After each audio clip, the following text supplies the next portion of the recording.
Gimana kalau gue bilang, di dalam mesin-mesin paling berbahaya di dunia, ada rahasia baja yang cuma bisa dibuat sekali, dan kalau gagal, ruginya satu negara. Ada batangan logam yang butuh 6 minggu buat dingin di bawah tanah, dan bisa tahan tekanan yang bikin gunung aja hancur. Raksasa ini lahir dari api lebih dari 1.500 derajat Celcius, melalui proses tempa berbulan-bulan, hantaman puluhan ribu ton, dan kejutan panas yang bikin logam biasa langsung meledak jadi serpihan. Tahun 2015, perusahaan Inggris Sheffield Forgemasters menuang 607 ton baja cair ke lubang pengecoran raksasa. Ini hampir seberat pesawat penumpang Airbus A380 loh. Setelah menyusut, batangannya masih beratnya 320 ton. Buat menempa raksasa kayak gini, mereka pakai mesin pres dengan kekuatan sampai 40.000 ton. Energi buat perlakuan panas batangan ini dalam siklus 2 minggu bisa lebih dari 100.000 kWh. Itu setara konsumsi listrik puluhan rumah selama setahun banget. Tonton sampai habis ya, lo bakal tahu buat apa sebenarnya monumen baja ini dibuat, dan kenapa tanpa mereka, dunia modern bakal langsung berhenti.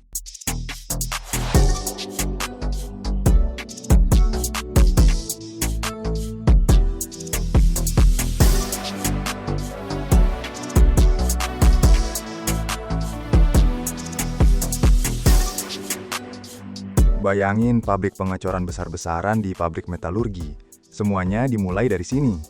Buat dapetin batang baja yang solid, lo butuh baja cair berkualitas sempurna yang harus dituan ke cetakan dalam satu aliran terus-menerus.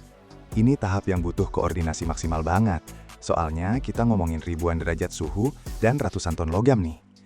Contoh keren dari kejadian engineering kayak gini adalah rekor penuangan yang dilakukan perusahaan Inggris Sheffield Forgemasters di tahun 2015. Para ahli metalurgi perusahaan ini berhasil banget nuang 607 ton baja cair ke lubang pengecoran raksasa. Buat gambarin volume segede ini, beratnya hampir sama kayak pesawat penumpang Airbus A380 loh. Proses penuangan ini super krusial. Baja nggak cuma harus dilebur, tapi juga dimurnikan sampai level yang sesuai dengan standar paling ketat dari klien, misalnya buat komponen reaktor. Artinya meminimalkan kotoran, gas, dan terak seminimal mungkin. Penuangan berkelanjutan ini menjamin gak bakal ada cacat berlapis atau batasan-batasan di struktur batang baja yang bisa nurunin kekuatan mekanisnya.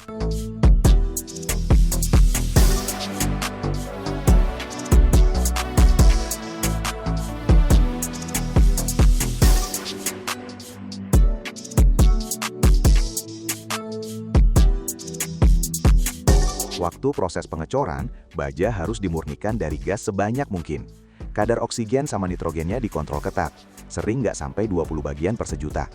Kalau gasnya kebanyakan, bisa ngebentuk rongga-rongga kecil di dalam benda padat pas lagi mendingin. Begitu logam cair yang suhunya bisa lebih dari 2700 derajat Fahrenheit dituang, waktu jadi faktor paling krusial di proses ini. Beda sama benda kecil yang bisa didinginkan cepat, raksasa baja seberat ratusan ton ini nggak boleh didinginkan buru-buru. Kalau pendinginannya terlalu cepat, bakal muncul tegangan internal yang gede banget, retakan, sama kerusakan struktur, soalnya lapisan luarnya udah beku, sementara bagian dalamnya masih cair.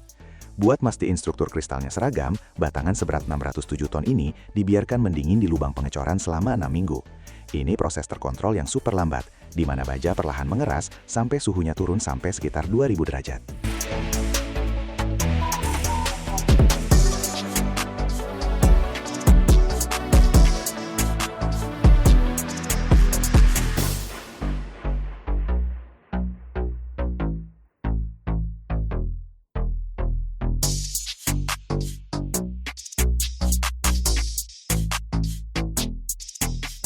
Kristalisasi yang lambat banget ini bikin logamnya bisa ngehindarin perubahan fase yang nggak diinginkan dan jaminan kualitas makrostruktur yang tinggi yang jadi kunci kekuatan komponen nantinya.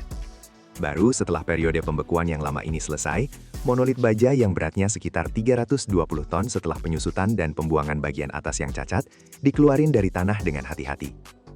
Ingot yang udah dikeluarin dari tanah, meskipun beratnya gede banget, belum jadi bahan siap pakai loh. Strukturnya masih kasar hasil cor dengan kristal-kristal yang gede. Buat ngubahnya jadi logam yang kuat, homogen dan mampu nahan beban ekstrim, perlu ditempa nih. Menempa ingot seberat 500 ton, butuh mesin pres hidrolik dengan daya kerja 10-20 ribu ton. Misalnya, buat tempa komponen reaktor yang paling gede, dipakai pres dengan kekuatan 40 ribu ton. Sebelum ditempa, ingotnya dipanasin lagi dengan hati-hati di tungku khusus.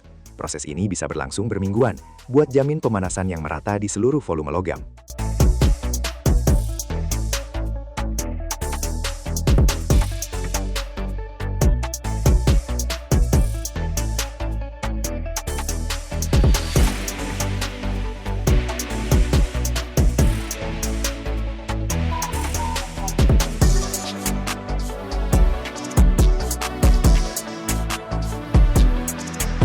Proses tempanya sendiri dilakukan pakai mesin pres hidrolik super gede yang bisa ngebuat tekanan puluhan ribu ton.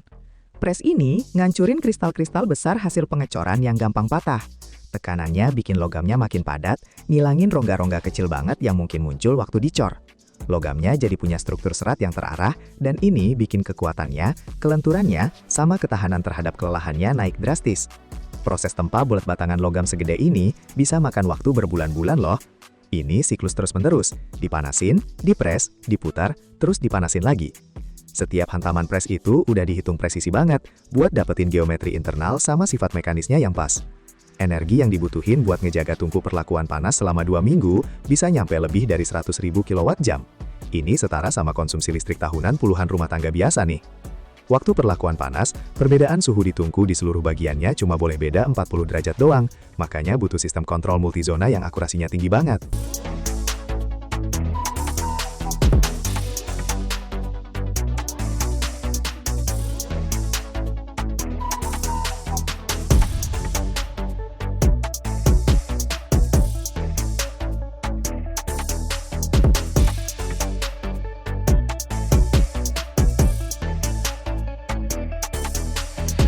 Setelah bentuk ingot udah jadi, saatnya masuk ke tahap heat treatment. Ini tahap final yang super krusial buat nyetel struktur dalam baja. Monolit baja raksasa yang beratnya berapa ton ini, yang baru aja lewatin proses pengecoran dan penempaan berbulan-bulan, kayak raksasa kikuk yang karakternya belum terbentuk sempurna. Dia kuat sih, tapi struktur dalamnya masih kacau banget, dan penuh sama tekanan internal yang nggak kelihatan. Tahap pertama itu normalisasi, atau orang-orang bilang homogenisasi. Intinya gampang, kita kayak ngaduk struktur logamnya biar merata sempurna di seluruh bagian. Ini dilakuin supaya di setiap titik benda kerja, baik di permukaan maupun di bagian paling dalam, bajanya punya sifat yang sama. Ini kayak ngeratain suhu di oven biar kue matangnya sempurna. Terus terjadi momen paling dramatis, quenching, alias pengerasan. Benda kerjanya dipanasin sampai suhu super tinggi, sampai plastisitasnya maksimal banget. Abis itu, secara tiba-tiba, tapi tetap di bawah kontrol ketat, langsung didinginkan. Bisa pakai rendaman air atau oli.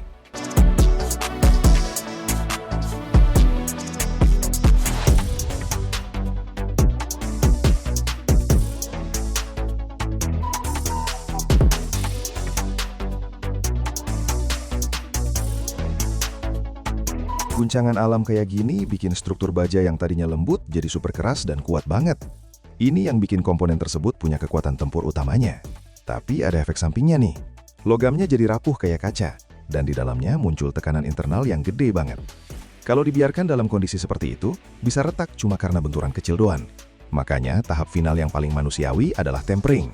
Benda kerjanya dipanaskan lagi dengan hati-hati, tapi kali ini di suhu yang jauh lebih rendah. Tujuannya bukan buat ngubah kekuatan, tapi buat ngelepas tekanan internal yang muncul waktu proses pendinginan cepat tadi. Proses ini mirip kayak napas lega setelah stres. Ini naikin ketangguhan bajanya, bikin tahan terhadap benturan dan beban berat, sekaligus ngilangin kerapuhannya. Baru setelah sukses melewati siklus lengkap penempaan karakter selama 1,5 bulan ini, baja siap jadi bagian dari reaktor atau mesin pres raksasa. Tapi emang buat apa sih raksasa baja ini yang udah diinvestasiin banyak waktu dan sumber daya? Mereka jadi komponen krusial di industri-industri yang harga kesalahannya nggak bisa ditolerir sama sekali.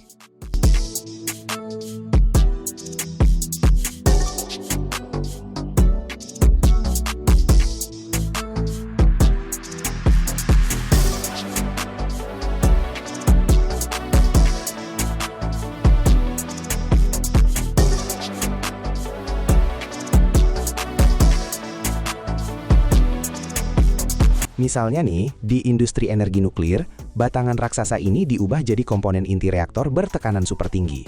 Bayangin ya, tekanan, suhu, dan radiasi yang gila-gilaan butuh keandalan absolut. Dan di sini nggak boleh ada sambungan atau las-lasan yang bisa jadi titik lemah. Yang dibutuhin cuma satu blok utuh yang solid, yang bisa tahan beban ekstrim selama puluhan tahun.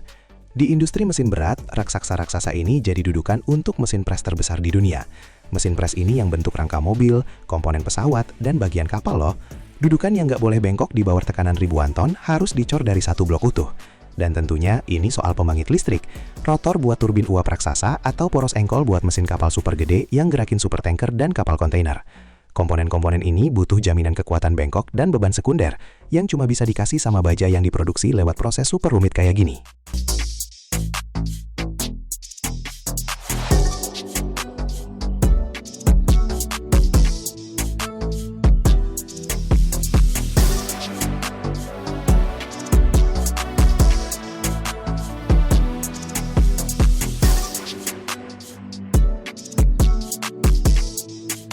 Dan beginilah prosesnya. Dari tuangnya 607 ton baja cair pada suhu 2700 derajat Fahrenheit, lewat pendinginan lambat selama 6 minggu di bawah tanah, penyusutan sampai jadi 320 ton, berbulan-bulan ditempa di bawah mesin pres 40.000 ton, pukulan puluhan ribu ton, normalisasi, pengerasan dan tempering selama 1,5 bulan, konsumsi energi 100.000 kWh, lahirlah monolit baja, raksasa tunggal tanpa sambungan yang sanggup nahan tekanan yang bisa hancurin gunung, suhu yang bisa leburin logam biasa, dan radiasi yang ngebunuh semua makhluk hidup. Monolit ini jadi jantungnya reaktor nuklir, rangka pres raksasa, atau rotor turbin yang ngegerakin supertanker. Tanpa raksasa baja ini, pembangkit listrik nuklir bakal mati, mesin kapal bakal bisu, produksi komponen pesawat bakal berhenti. Setiap batang baja kayak gini bukan cuma sekedar potongan logam. Ini hasil presisi engineering yang gila-gilaan, kerja teliti berbulan-bulan, dan investasi jutaan dolar. Dan kesalahan di sini nggak boleh ada, karena harganya bisa terlalu mahal buat satu negara.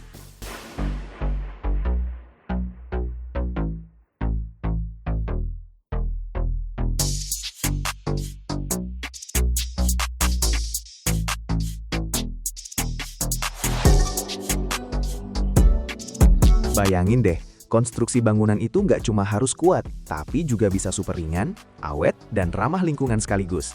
Nah, revolusi kayak gini tuh udah nyata banget dengan munculnya besi fiberglass, material modern yang perlahan mulai ngegantiin besi baja konvensional di banyak negara.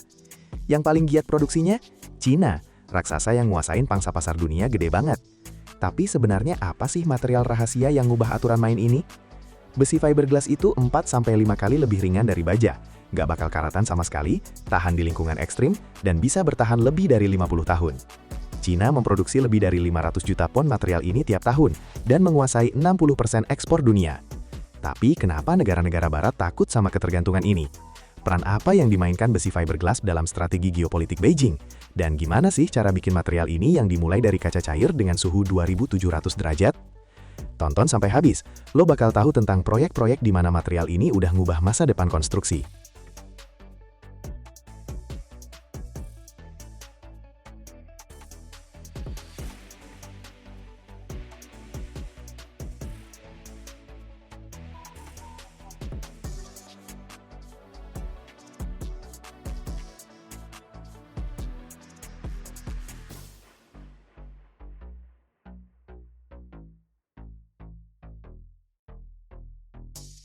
Fiberglass rebar, ini tuh batang penguat yang dibuat dari material komposit berbasis serat kaca yang direndam sama resin khusus. Beda banget sama besi beton biasa, ini 4-5 kali lebih ringan, nggak bakal karatan, anti korosi, dan tahan kondisi ekstrim, misalnya kena hujan asam, semprotan garam, atau kelembapan tinggi. Biar kebayang nih, besi beton standar beratnya hampir setengah kilo per meter panjangnya, tapi yang fiberglass cuma sekitar 120 gram buat ukuran yang sama. Artinya, lebih gampang dipakai, biaya angkut dan pemasangannya lebih murah, jadi konstruksinya bisa lebih cepat dan hemat. Nah, yang jadi pemain utama produksi fiberglass rebar di dunia itu China. Pabrik-pabriknya yang kebanyakan ada di wilayah timur dan tengah negara sana, udah dilengkapin sama lini produksi modern buat pressing, molding, sama polimerisasi serat kaca.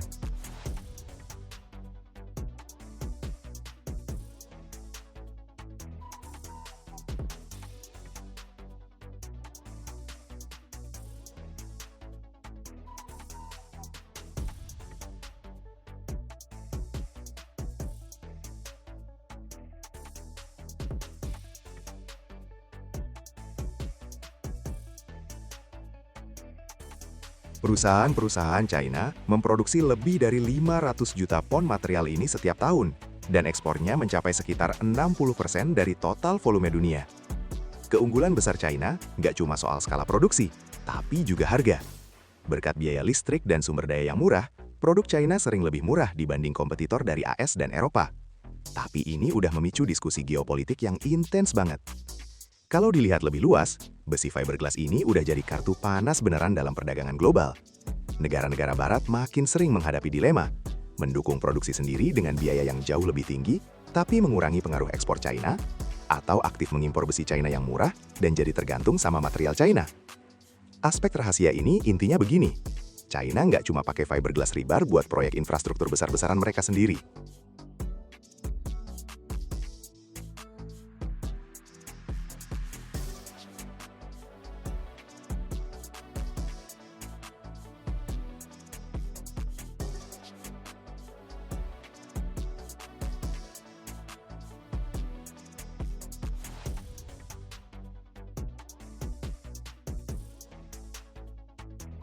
Berkat investasi strategis ke negara-negara Asia, Afrika, dan Amerika Latin, Beijing agresif banget nge-push material ini lewat korporasi konstruksi global mereka yang kerja di bawah inisiatif Belt and Road.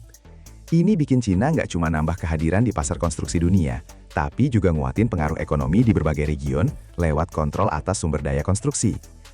Tren pemakaian fiberglass rebar ini bukan sekadar soal hemat biaya atau material baru aja loh, ini soal ekologi dan keamanan. Fiberglass rebar cepet banget naik daun di AS, di mana makin banyak jembatan, jalan, dan rumah yang dibangun pakai komposit ringan. Beda sama logam, material ini nggak bakal berkarat, jadi infrastrukturnya jadi lebih reliable dan tahan lama. Menurut laporan dari American Association of Construction Materials, rata-rata biaya konstruksi pakai fiberglass rebar turun sampai 20%, sementara umur konstruksinya naik 2 kali lipat.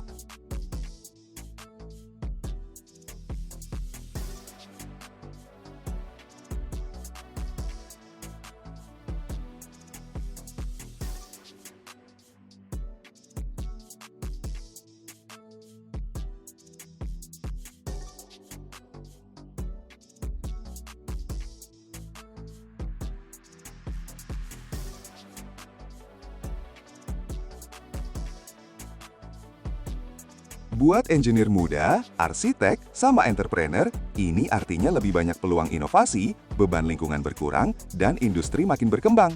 Bayangin aja loh, kamu lagi bangun jembatan atau gedung tinggi. Daripada pakai besi baja berat, kamu pakai batang fiberglass yang lebih tipis. Batangnya bisa lebih panjang, lebih ringan, dan gampang banget dipasangnya. Plus, nggak perlu khawatir beberapa tahun kemudian bakal karatan dan bikin betonnya rusak. Cina udah aktif banget pakai fiberglass rebar mereka di proyek konstruksi gede-gedean. Di area pusat kota Beijing, Shanghai, sama Guangzhou, mereka pasang jalan raya baru dan jembatan pakai material ini. Perusahaan Cina juga ngekspor rebar ini ke berbagai proyek di AS, Eropa, negara-negara Timur Tengah, jadi makin kuat kehadiran teknologi dan ekonomi mereka di dunia. Semuanya dimulai dari kaca, bahan baku buat bikin serat kaca. Kaca dibuat dari campuran pasir, batu kapur, sama soda.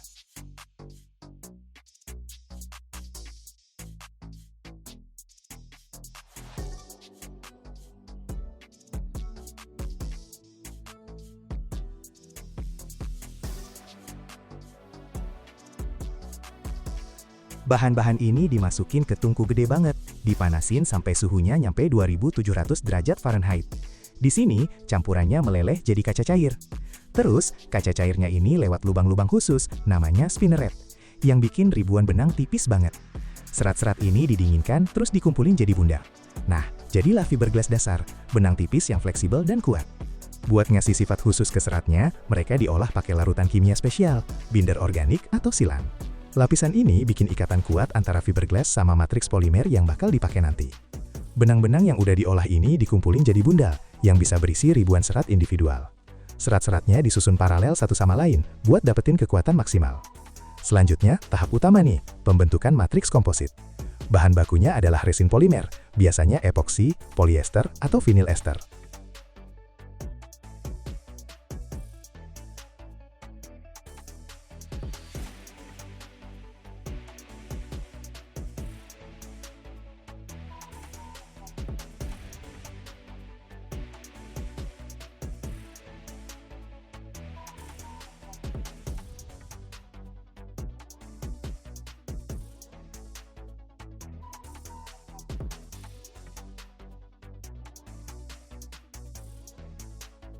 Materialnya punya kekuatan tinggi banget dan tahan lembab plus zat kimia. Serat kaca dicelup atau dibasahin ke larutan resin polimer. Nah, seratnya jadi terlapisi polimer secara merata. Terus sisanya dibuang, biar nggak ada gumpalan sama permukaan yang nggak rata. Serat basah yang udah siap ini dikirim ke jalur pembentukan khusus, extruder. Di sini komposisi cair dipaksa lewat lubang cetakan, dibentuk jadi batang atau stang sesuai diameter yang dibutuhin. Abis itu ada operasi penting, penarikan dan polimerisasi. Batang penguat yang jadi langsung dikirim buat didinginkan dan dikerasin di ruang termal khusus.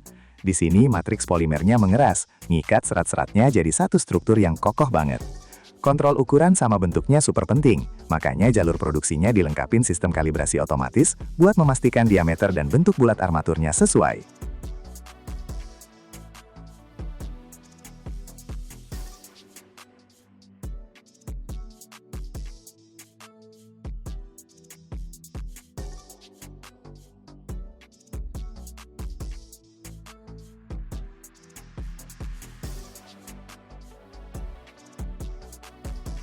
Diameter standar fiberglass rebar bisa bervariasi dari 6 mm sampai 40 mm, tergantung dari bidang aplikasinya. Biar lebih nempel ke beton, rebarnya nggak dibiarkan mulus banget. Pas proses produksi, ada tahapan lewat roller pembentuk yang bikin permukaan jadi bergerigi, bertekstur gitu. Ini bikin fiberglass rebar makin efektif buat memperkuat struktur beton. Dia nempel kuat di masa beton, nggak bakal melorot waktu kena beban. Di ujung jalur produksi, pekerja atau sistem otomatis motong batang penguatnya jadi panjang standar, biasanya 6 meter atau 12 meter. Batangnya dikemas dalam ikatan yang gampang buat diangkut dan disimpan. Setiap batch produk diuji kekuatan, fleksibilitas, dan ketahanan korosinya. Produsen sering ngasih garansi masa pakai rebar lebih dari 50 tahun, yang beberapa kali lebih lama dari umur penguatan besi biasa.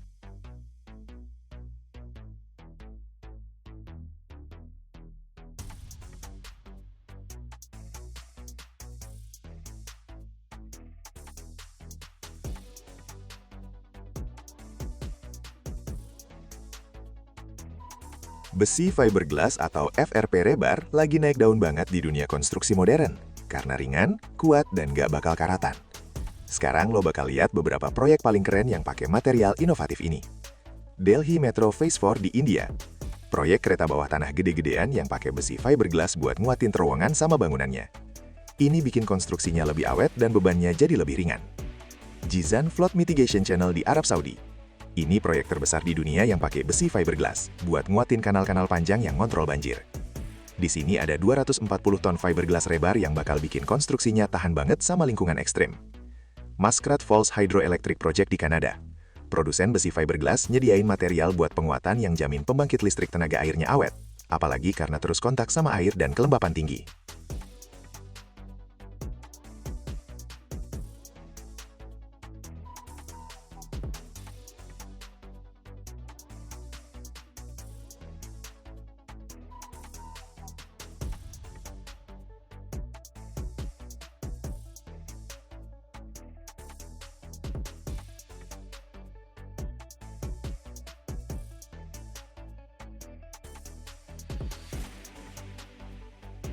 Sunshine Skyway Rest Area Seawall di Florida, AS.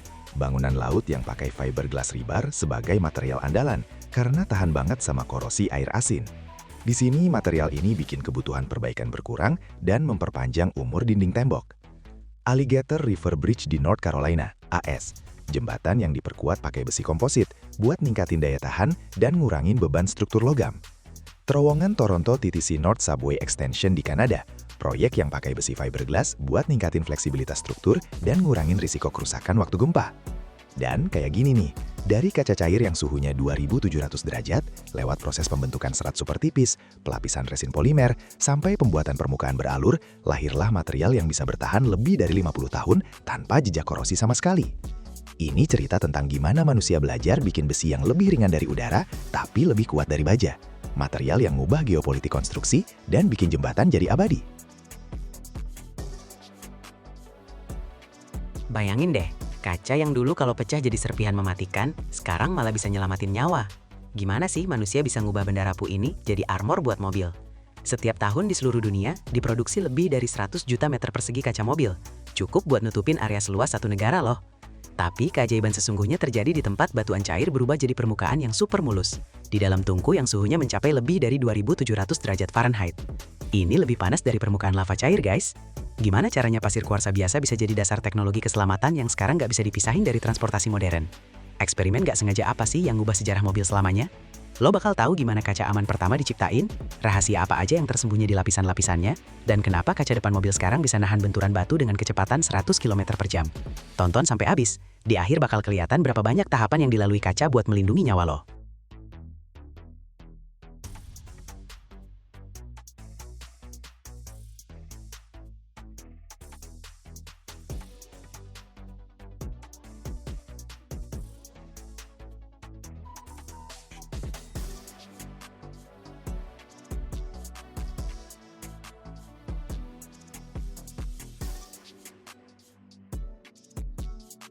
Sejarah produksi kaca mobil tuh sebenarnya terkait banget sama perkembangan industri otomotif yang mulai muncul di akhir abad ke-19. Waktu mobil-mobil pertama mulai nongol di jalan, mereka sama sekali nggak dilengkapin kaca loh. Desain bodi yang terbuka cuma bisa ngelindungin penumpang secara parsial aja, dan debu, angin, serangga, plus bahaya lainnya bikin perjalanan jadi super nggak nyaman banget. Nanti pas mobil-mobil udah makin kencang, muncul deh kebutuhan buat pasang pelindung buat sopir sama penumpangnya. Kaca depan mulai dibuat dari kaca jendela biasa, yang meskipun ngasih pelindungan tertentu, punya kekurangan serius nih. Waktu kecelakaan, kacanya pecah jadi serpihan besar yang tajam banget, dan itu bikin banyak orang terluka bahkan meninggal. Kacanya nyayat wajah, leher, tangan sopir sama penumpang. Ini tuh jadi masalah beneran yang butuh solusi cepat.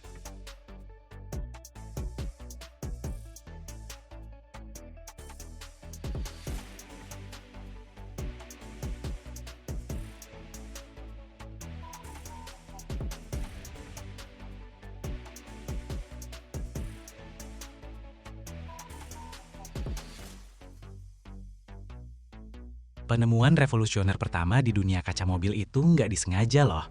Di tahun 1903, seorang ahli kimia Prancis namanya Edward Benedictus nggak sengaja jatuhin labu yang dilapisin nitroselulosa. Kacanya retak sih, tapi nggak hancur berantakan gara-gara ada lapisan plastik tipis. Kejadian random ini bikin dia kepikiran buat bikin kaca berlapis, yang akhirnya jadi dasar triplex.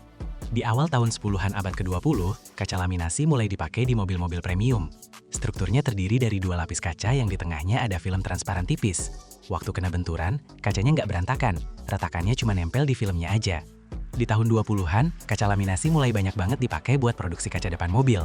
Keunggulan utamanya adalah keamanannya yang jauh lebih tinggi. Bahkan waktu kecelakaan parah sekalipun, pecahan kacanya nggak beterbangan kemana-mana, tapi tetap nempel di lapisan polimernya.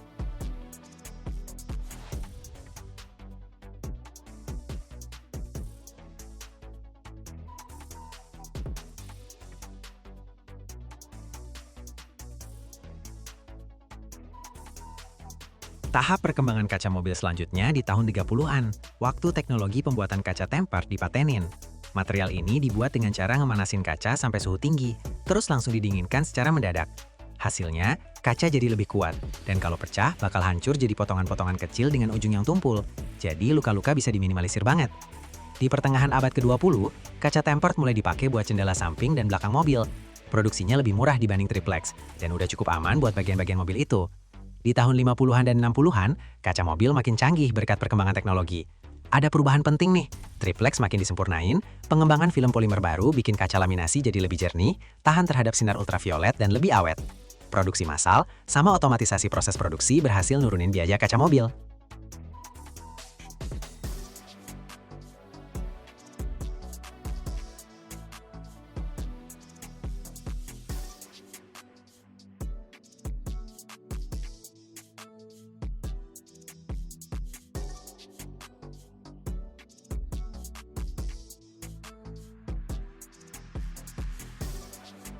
Salah satu terobosan teknologi paling penting dalam produksi kaca adalah penemuan metode float di tahun 1959. Teknologi ini, yang dikembangkan oleh perusahaan Inggris Pilkington, memungkinkan pembuatan kaca yang permukaannya sempurna halus dengan cara menyebarkan massa kaca cair di atas permukaan timah yang meleleh. Bayangin deh, kaca cair yang super panas dituangkan ke permukaan logam cair yang kayak cermin, terus menyebar sendiri, membentuk lembaran yang benar-benar rata. Berkat metode ini, kaca jadi lebih seragam, lebih kuat, dan lebih terjangkau buat produksi massal. Metode float sampai sekarang masih jadi dasar produksi kaca mobil, menjamin ukuran yang presisi, permukaan yang mulus, dan kualitas tinggi. Di paruh kedua abad ke-20, kaca mobil mengalami lebih banyak perubahan lagi, yang fokus ke peningkatan keamanan dan kenyamanan. Di tahun 60-an, kaca belakang mobil mulai dipasangin filamen pemanas yang mencegah embun dan pembekuan kaca.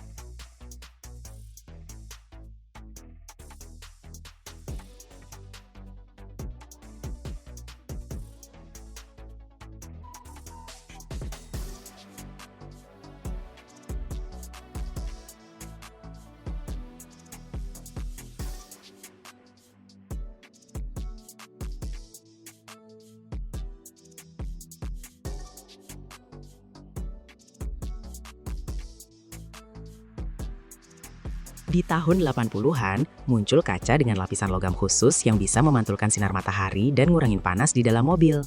Kaca anti-UV berkat teknologi baru udah bisa ngasih perlindungan hampir sempurna dari radiasi berbahaya. Kaca mobil modern dibagi jadi beberapa jenis, tergantung fungsi dan cara pembuatannya. Kaca depan biasanya kaca berlapis, terdiri dari 2 lapis kaca dengan lapisan plastik di tengahnya. Struktur kayak gini bikin kaca nggak bakal pecah jadi serpihan tajam kalau rusak. Kaca samping dan belakang biasanya kaca tempered, yang kalau kena benturan bakal pecah jadi potongan-potongan kecil tumpul, jadi ngurangin resiko cedera. Atap panoramik atau jenis kaca khusus lainnya sering pakai kaca laminasi atau tempered dengan lapisan khusus buat lindungi dari sinar UV.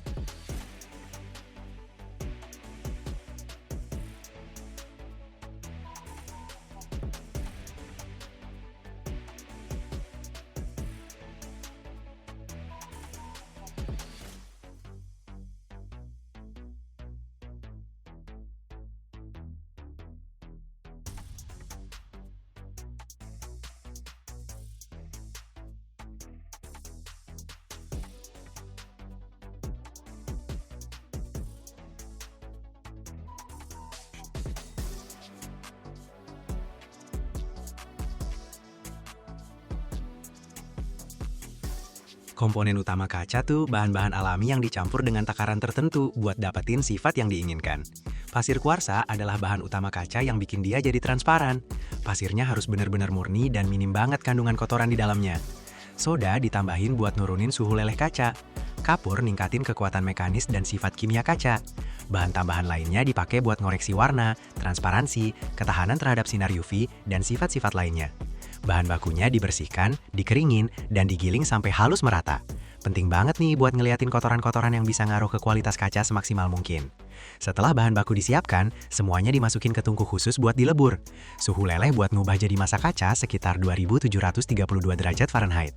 Ini suhu di mana batu berubah jadi cairan. Dalam proses peleburan, bahan baku berubah jadi cairan kental yang homogen.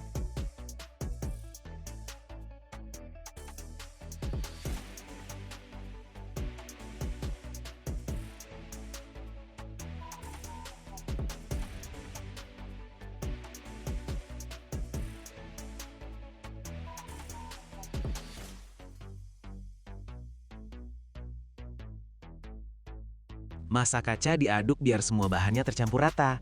Ini penting banget nih buat ngehindarin gelembung udara atau bagian yang nggak merata di produk jadinya. Tungku pelemburan kaca dilengkapin sama sistem kontrol suhu modern dan otomasi proses. Jadi kualitas produk akhirnya terjamin tinggi. Setelah meleleh, massa kaca masuk ke proses pembentukan. Yang diproduksi modern sekarang paling sering pakai teknologi metode float. Kaca cairnya mengalir keluar dari tungku, terus masuk ke bak berisi timah cair.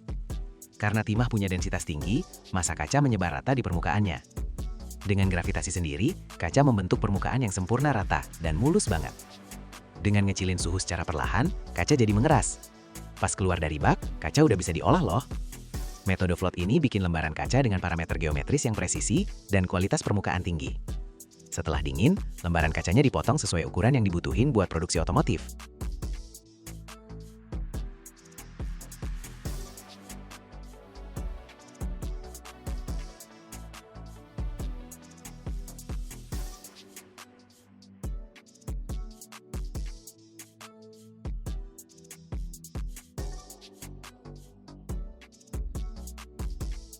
Mesin pemotong otomatis bikin kerja jadi presisi banget. Biar nggak retak atau pecah, tapi kacanya dihalusin dulu. Setiap lembar kaca dicek dulu ada cacat nggak, kayak retak mikro, gelembung udara, atau kerusakan lainnya. Buat bikin kaca mobil kuat dan aman, kacanya harus dikerasin dulu lewat proses tempering. Kacanya dipanasin sampai sekitar 1112 derajat Fahrenheit. Terus permukaan kacanya langsung didinginkan cepat pakai semburan udara. Sementara lapisan dalamnya dinginnya lebih pelan. Hasilnya muncul tekanan yang bikin kaca makin tahan benturan. Kaca yang udah ditemper, kalau pecah bakal jadi serpihan kecil yang aman. Jadi resiko celaka bisa diminimalisir. Buat kaca depan mobil, dipakailah kaca laminasi. Struktur dari kaca dan lapisan film polimer. Pembuatannya ada beberapa tahap nih. Di antara dua lembar kaca dipasang film polimer. Strukturnya masukin ke mesin pres vakum buat ngilangin gelembung udara.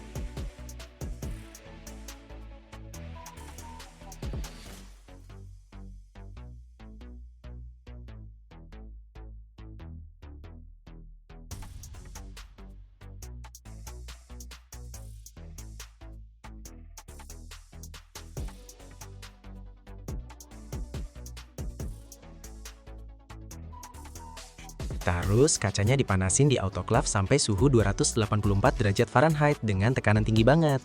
Ini bikin lapisan-lapisannya nempel kuat. Kaca laminasi ini tahan benturan banget, dan kalau rusak juga tetap nempel di lapisan polimernya. Jadi pengemudi sama penumpang tetap aman.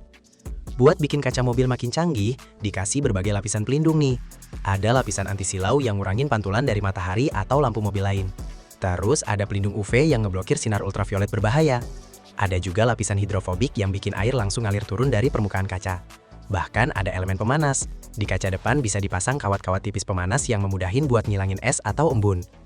Nah, buat dapetin bentuk yang pas, dipakai mesin thermoforming khusus. Kacanya dipanasin sampai jadi lentur, terus dibentuk sesuai spesifikasi yang diinginkan.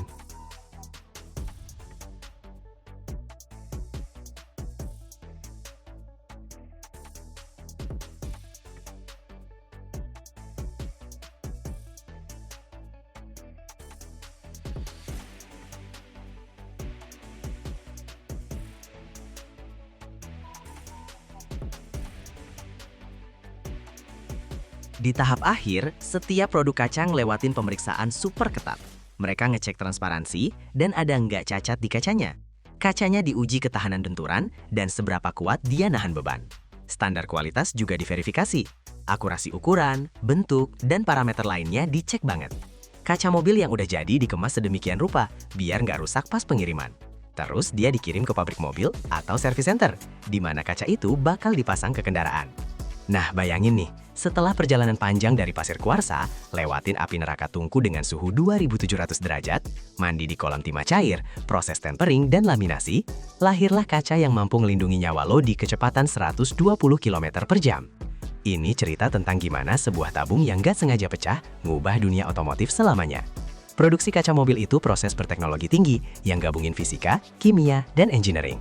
Berkat teknologi modern dan standar kontrol kualitas yang ketat, kaca mobil ngasih keamanan, kenyamanan, dan daya tahan yang tahan lama banget. Setiap kali lo naik mobil, ingat ya, antara lo dan bahaya cuma ada lapisan kaca tipis yang udah ngelewatin puluhan tahap produksi buat di momen kritis nyelamatin hidup lo.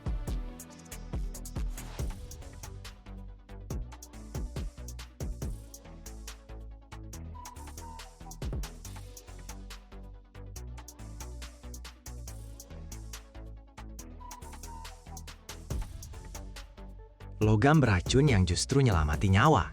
Kedengarannya paradoks banget, tapi ini beneran. Timbal, salah satu elemen paling toksik di bumi. Dia udah meracuni kaisar-kaisar Romawi, ngebunuh ribuan pekerja, dilarang dicat sama bensin. Tapi tanpa dia, nggak ada satupun mobil di planet ini yang bisa nyala. Tiap detik, dunia memproduksi 2 ton timbal. 85% masuk ke aki, jantungnya setiap kendaraan. Timbal melindungi dokter dari sinar X dan menghentikan radiasi di pembangkit nuklir. Logam biasa paling berat yang bisa lo pegang, 11 gram per sentimeter kubik. Gimana caranya? Dari biji keperakan jadi logam kebiruan yang bisa ngebunuh sekaligus nyelamatin. Lo bakal tahu kenapa kekaisaran Romawi runtuh gara-gara pipa timbal, cara kerja aki timbal, dan kenapa racun kuno ini sampai sekarang masih nggak tergantikan. Tonton sampai habis, endingnya bakal nunjukin sisi gelap dari kemajuan. Ini cerita tentang logam yang nggak bisa diterima atau dilepas sama manusia.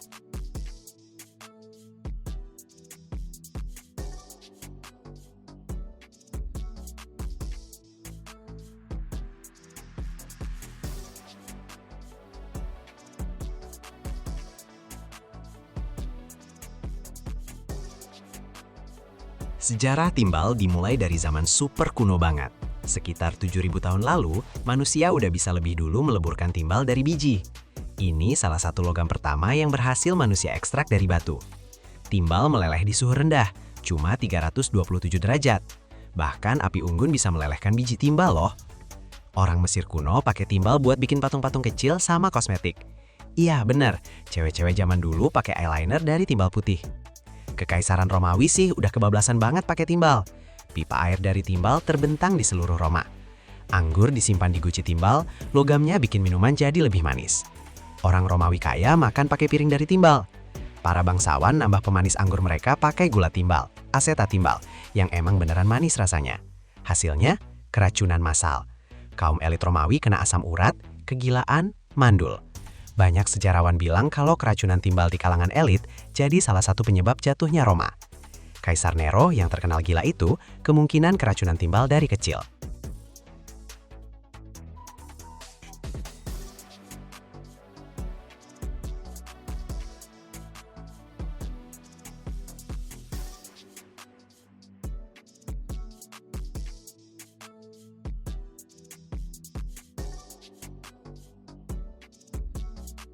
Di abad pertengahan, timbal dipakai buat bikin atap katedral, jendela kaca patri, sama huruf cetak. Para alkemis nganggap timbal itu logam paling rendah dan nyoba ngubahnya jadi emas. Di abad ke-19, industri timbal mulai booming banget. Cat berbasis timbal jadi andalan, warnanya cerah, tahan lama, murah pula. Timbal dipakai buat ngelapis mainan, furnitur, sampai dinding rumah. Anak-anak suka gigit mainan timbal dan akhirnya meninggal karena keracunan. Pekerja di pabrik timbal berjatuhan puluhan orang, debu logamnya ngerusak sistem syaraf mereka. Di abad ke-20, timbal ditambahin ke bensin sebagai zat anti ketukan. Tetraetil timbal naikin angka oktan, mesin jadi lebih halus, tapi asap knalpotnya meracuni kota-kota. Menjelang akhir abad, timbal di bensin udah dilarang hampir di semua tempat. Cat timbal juga dilarang, pipa timbal diganti sama yang plastik. Kayaknya era timbal udah berakhir, tapi ternyata enggak. Produksi timbal malah terus naik.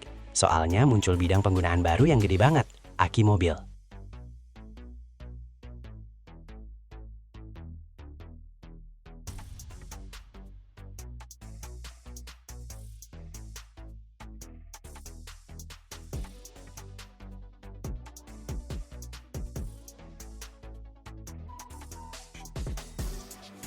Dari mana timbal didapetin sekarang?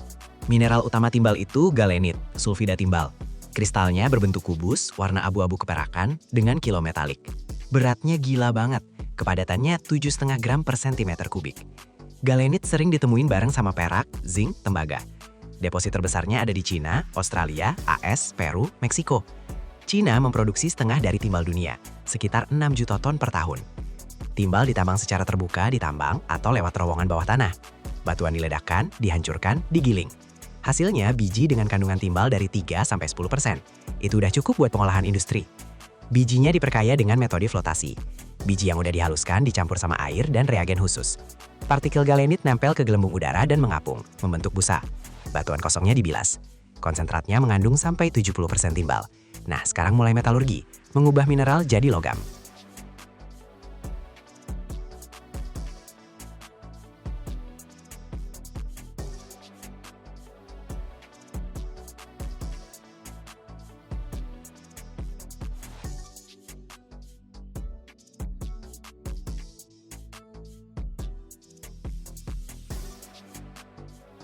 Konsentrat timbal dipanggang di tungku gede banget dengan suhu sekitar 1000 derajat Celcius. Sulfida timbal berubah jadi oksida timbal sambil ngeluarin gas belerang. Gas ini ditangkep dan dipakai buat produksi asam sulfat. Nggak ada yang kebuang deh. Oksida timbal dicampur sama kokas dan flux, batu kapur atau kuarsa. Dimasukin ke tungku tegak. Dari bawah, udara panas ditiup masuk. Suhunya naik sampai 1200 derajat. Karbon ngeubah oksida timbal jadi logam murni.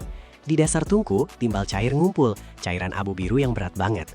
Timbal itu 11 kali lebih padat dari air. Kalau lo lempar bola baja ke timbal cair, dia bakal ngambang di permukaannya loh. Cairan timbal dikeluarin dari tungku pakai wadah khusus. Logamnya masih belum bersih, masih ada campuran tembaga, seng, perak, emas. Iya nih, di biji timbal emang sering ada logam mulia. Proses ngambil logam mulia ini bisa nutupin sebagian biaya produksinya. Timbalnya direfinasi, dibersihkan. Dipanaskan sampai 500 derajat, terus ditambahin seng. Perak sama emas larut di sengnya, dan ngambang ke atas, langsung diambil deh.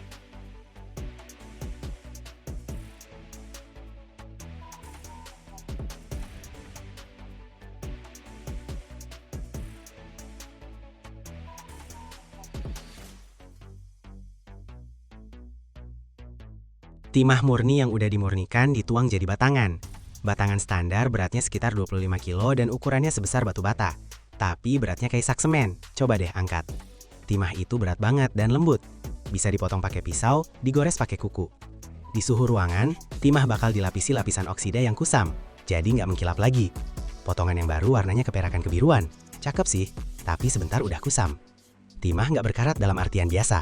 Lapisan oksida justru melindungi logamnya dari korosi lebih lanjut. Makanya pipa timah zaman Romawi masih awet 2000 tahun. Tapi yang paling penting dari timah, sifat racunnya. Timah dan senyawanya itu beracun. Kalau masuk ke tubuh, timah bakal numpuk di tulang, gantiin kalsium. Ngerusak sistem saraf, bikin anemia, ngerusak ginjal sama otak. Bahaya banget buat anak-anak. Walau cuma dikit aja udah bisa ganggu perkembangan sistem sarafnya. Nggak ada tingkat aman timah di darah. Berapapun jumlahnya tetap berbahaya. Makanya kalau kerja sama timah butuh perlindungan super ketat. Respirator, baju khusus, mandi wajib abis shift.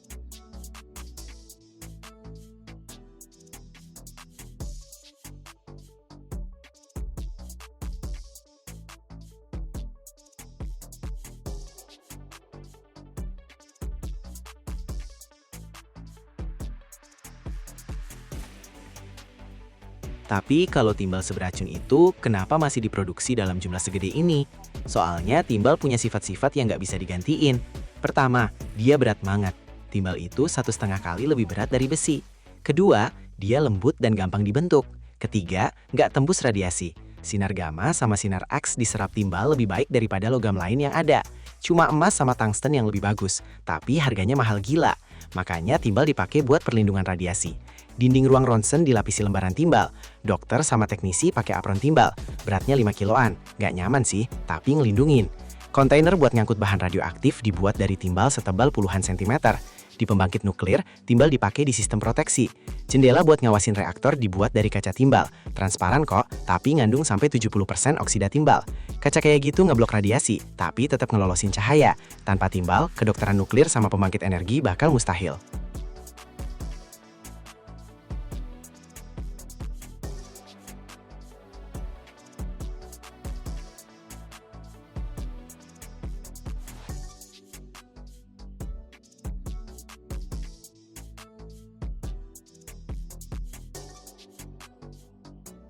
Tapi yang paling penting, timbal itu dipakai buat aki.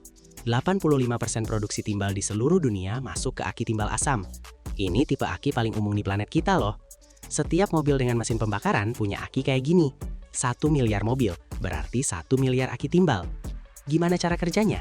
Di dalam casing plastik ada plat-plat dari timbal dan dioksida timbal yang direndam dalam larutan asam sulfat. Waktu discharge, timbal sama dioksida timbal bereaksi sama asamnya, jadi sulfat timbal dan air. Nah, di situ keluar energi listriknya. Pas discharge, prosesnya berbalik. Listrik mengubah sulfat timbal jadi logam dan dioksida lagi. Siklusnya bisa diulang ratusan kali. Aki timbal itu andal, murah, kuat buat arus gede. Cocok banget buat starter mesin, soalnya starter itu nyedot ratusan ampere. Aki lithium ion belum bisa nyaingin dalam hal ini. Satu aki mobil itu isinya sekitar 10-15 kilo timbal. Tahan 3-5 tahun, habis itu didaur ulang.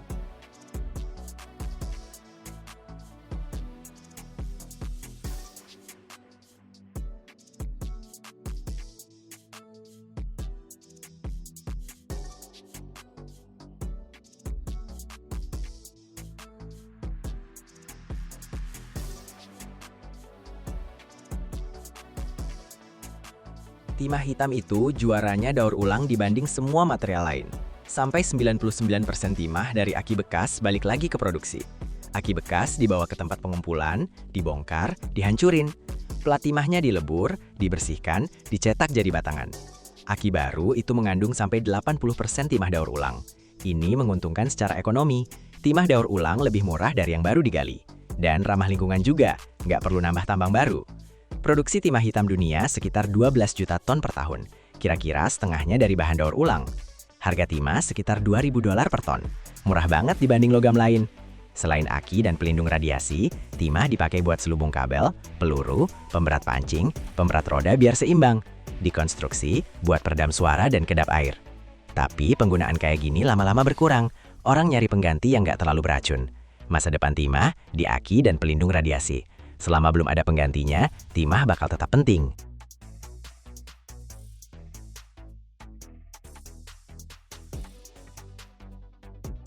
Nah, lewat proses panjang. Dari kristal perak galenit, dibakar di tungku panas banget sampai 1200 derajat, terus dimurniin dari kotoran-kotoran, akhirnya lahir deh timbal. Logam paling kontroversial sepanjang sejarah manusia. Logam yang ngeracunin Kaisar Romawi, tapi juga nyelamatin nyawa di rumah sakit. Dilarang keras buat cat dan mainan anak, tapi tanpa dia, mobil lo nggak bakal bisa nyala. Berat, lembek, beracun, tapi nggak tergantikan. Ini cerita soal sisi gelap kemajuan. Gimana elemen berbahaya jadi pondasi peradaban modern. Tiap kali lo putar kunci kontak, rongsen atau fototoraks, ingat ya, timbal lagi kerja buat lo. Ngelindungin dari radiasi, nyimpan energi, nyalain mesin. Paradoks banget kan? Logam yang bisa bunuh kalau salah pakai, tapi nyelamatin nyawa kalau bener makainya. 7.000 tahun nemenin manusia, dari patung-patung kuno sampai aki modern. Timbal itu pengingat kalau progres selalu ada harganya.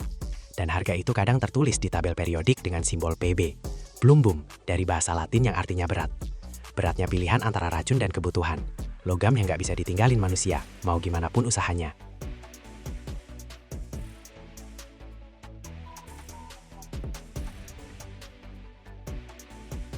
Logam yang menghidupi planet ini Setiap detik, 3 mobil listrik terjual di seluruh dunia. Setiap jam, 50.000 smartphone diproduksi. Dan semuanya bergantung pada satu elemen, litium, emas putih abad 21. Logam paling ringan di bumi yang nggak bakal pernah kamu lihat dalam bentuk murninya. Soalnya dia langsung meledak begitu kena air. Tapi, dialah yang nyalain HP kamu, ngegerakin mobil listrik, dan bakal jadi sumber energi masa depan manusia. Gimana sih danau asin di ketinggian Andes berubah jadi sumber energi buat miliaran perangkat? Lo bakal tahu kenapa litium disebut emas putih, gimana cara kerja kolam penguapan raksasa seukuran kota, dan kenapa logam ini jadi rebutan perang geopolitik beneran. Tonton sampai habis, endingnya bakal nunjukin apa yang ada di balik setiap persen baterai smartphone lo.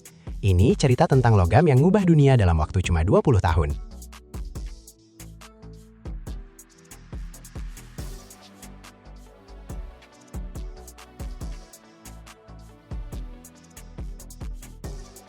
Sejarah litium dimulai tahun 1817 di pulau kecil Swedia bernama Utö. Seorang ahli kimia muda, Johan August Arfvedson, lagi nganalisis mineral langka petalite dan nemu elemen aneh banget. Ini logam, tapi ringannya nggak masuk akal. Lebih ringan dari air loh. Arfvedson kasih nama litium dari kata Yunani litos yang artinya batu. Ironisnya, batu yang lebih ringan dari air. Di tahun 1821, ahli kimia Inggris William Brande pertama kali berhasil ngeluarin litium murni lewat elektrolisis garam cair. Yang dia lihat bikin dia takjub. Logam perak putih yang lembut banget, bisa dipotong pakai pisau kayak mentega. Dan ringannya itu loh, sampai potongan litium bisa ngambang di permukaan air. Tapi kontak sama air cuma sebentar doang. Litium langsung bereaksi heboh, mendesis, berasap, dan bisa terbakar. 150 tahun lamanya, litium cuma jadi barang unik di lab, dipakai di bidang medis buat ngobatin gangguan jiwa, produksi kaca sama keramik. Tapi semuanya berubah di era 90-an abad ke-20.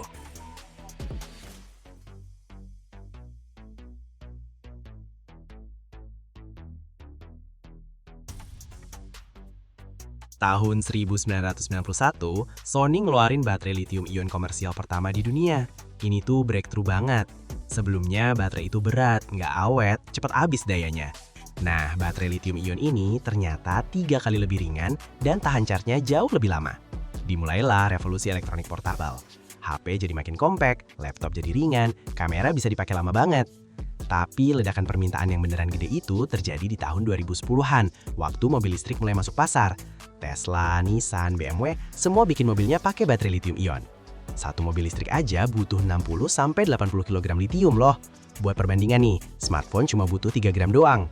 Permintaan litium meroket dari 30.000 ton di tahun 2010 jadi 550.000 ton di tahun 2023. Dan ini baru awal aja.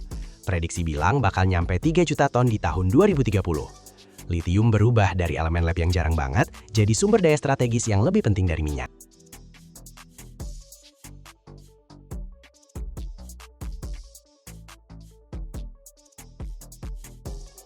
Tapi gimana caranya dapat litium sebanyak itu?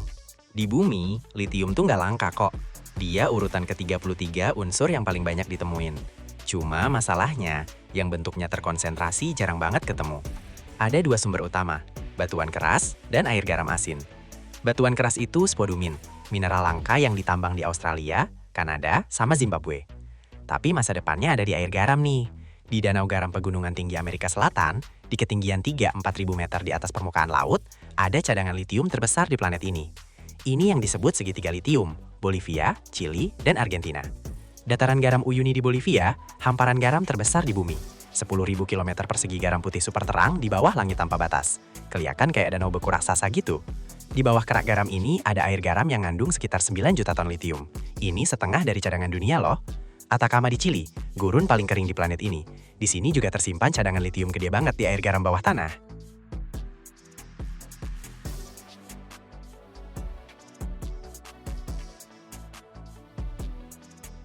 Sekarang, yuk kita bahas gimana sih cara ngeluarin litium dari danau asin ini. Prosesnya tuh kayak sulap banget. Pertama, mereka ngebor sumur sedalam 20-100 meter. Dari sumur-sumur ini, air garam dipompa keluar pakai pompa super kuat. Cairan asin yang mirip air laut tapi jauh lebih pekat. Dalam 1 liter air garam ini, ada sekitar 300-1.500 mg litium. Buat bandingin, di air laut cuma ada 0,17 mg per liter doang. Air garam yang udah dipompa ini terus dialirin ke kolam penguapan raksasa. Bayangin deh, danau buatan seluas puluhan hektar. Dari atas, kolam-kolam ini kelihatan kayak kotak-kotak warna-warni gede banget. biru, birus, hijau, kuning. Warnanya tergantung konsentrasi mineral sama mikroorganisme di dalamnya. Kolam-kolam ini disusun bertingkat, kayak tangga raksasa gitu. Air garamnya ngalir dari satu kolam ke kolam lain. Dan di setiap tingkat terjadi deh keajaiban penguapan.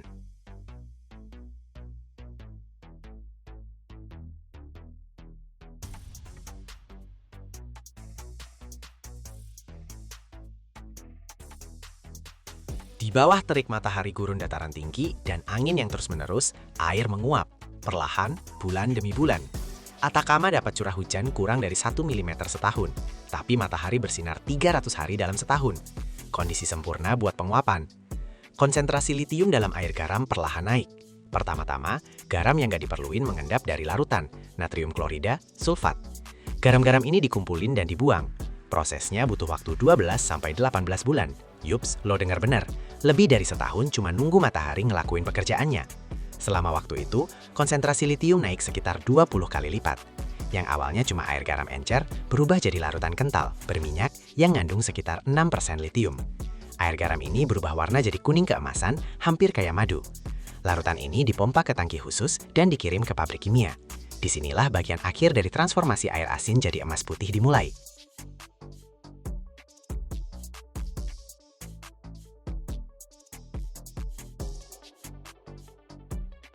Di pabrik, air garam pekat ini diolah pakai natrium karbonat, soda biasa aja. Terjadi reaksi kimia, terus dari larutannya muncul endapan putih, litium karbonat. Ini bukan logam lagi sih, tapi senyawa yang super penting banget. Endapannya disaring, dicuci, dikeringin. Hasilnya kristal-kristal putih halus, mirip gula halus gitu. Makanya litium disebut emas putih, karena emang beneran putih. Litium karbonat ini dikemas dalam karung dan dikirim ke seluruh dunia. Sebagian besar ke Cina, Jepang, Korea Selatan, ke tempat-tempat produksi baterai. Tapi ini belum selesai loh. Buat bikin baterai, yang dibutuhin itu litium hidroksida. Litium karbonatnya dilarutin dalam air, diolah pakai kalsium hidroksida. Jadilah larutan litium hidroksida, yang terus diuapkan. Sisanya kristal putih litium hidroksida, produk final yang siap buat bikin katoda baterai. Seluruh siklus dari pompa air garam sampai jadi produk siap pakai itu butuh waktu sekitar 2 tahun.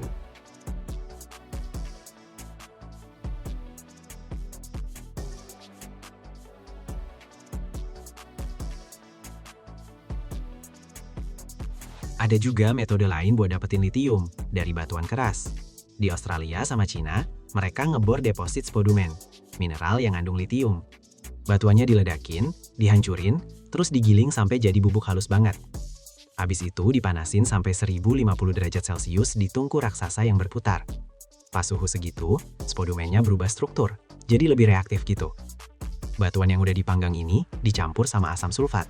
Terjadilah reaksi heboh, dengan ngeluarin panas sama gas beracun. Litiumnya berubah jadi larutan litium sulfat. Larutan ini dibersihkan dari kotoran, terus diolah pakai natrium karbonat. Nanti keluar endapan litium karbonat, produk yang sama kayak dari air asin tadi. Tapi metode ini jauh lebih boros energi dan mahal. Butuh suhu tinggi, bahan kimia dalam jumlah gede, plus limbahnya banyak banget. Makanya masa depan ada di air asin. Meskipun sekarang sekitar 60% litium dunia masih ditambang dari batuan keras, pelan-pelan keseimbangannya mulai bergeser ke danau-danau asin.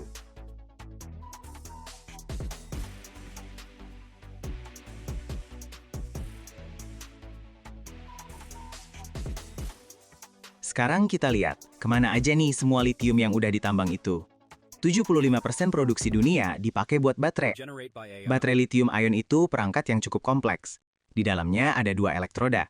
Katoda dari litium oksida yang dicampur sama kobalt atau mangan. Dan anoda dari grafit. Di antara keduanya ada elektrolit yang mengandung garam litium.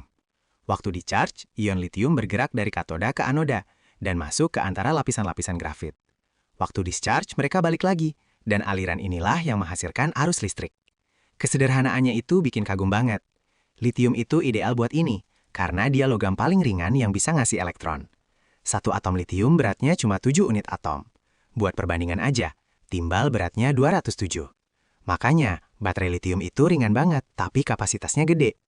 Tesla Model 3 modern itu mengandung sekitar 11 kg litium murni di baterainya, yang beratnya 480 kg. Baterai ini bisa ngebawa mobil sejauh 500 km sekali charge.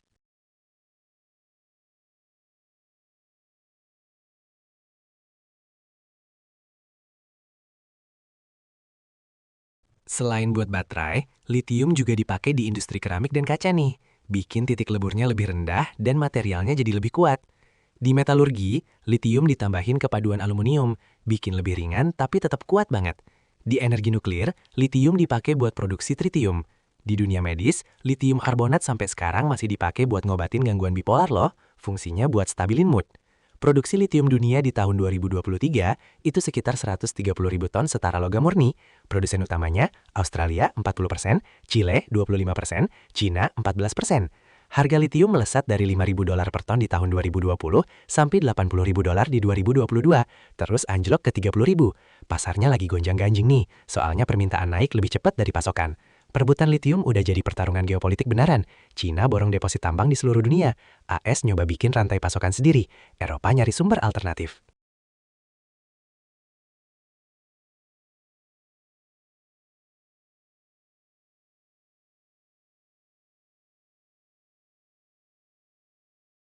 Jadi begini nih, setelah melewati perjalanan panjang dari danau asin tinggi di pegunungan Andes, lewat 18 bulan penguapan di bawah terik matahari gurun yang gak kenal ampun, lewat pabrik kimia dan proses pemurnian yang super rumit, akhirnya lahirlah litium, emas putih abad 21, logam paling ringan yang jadi sumber kehidupan peradaban modern. Ini cerita tentang gimana manusia belajar mengubah air asin dari danau purba jadi energi buat miliaran perangkat. Setiap kali lo ngecas smartphone, naik mobil listrik, atau nyalain laptop, ingat ya, di dalamnya ada jantung yang berdenyut dari litium. Logam yang demi dia, gurun-gurun digali dan danau garam dikuras. Logam yang jadi biang keladi revolusi energi dan ditinggalkannya minyak bumi. Logam yang tanpa dia, masa depan umat manusia mustahil dibayangkan. Emas putih yang ditambang dari danau garam seputih salju buat ngasih energi ke planet ini untuk hari esok. Litium bukan cuma unsur di tabel periodik aja loh, ini kunci menuju masa depan yang udah datang sekarang.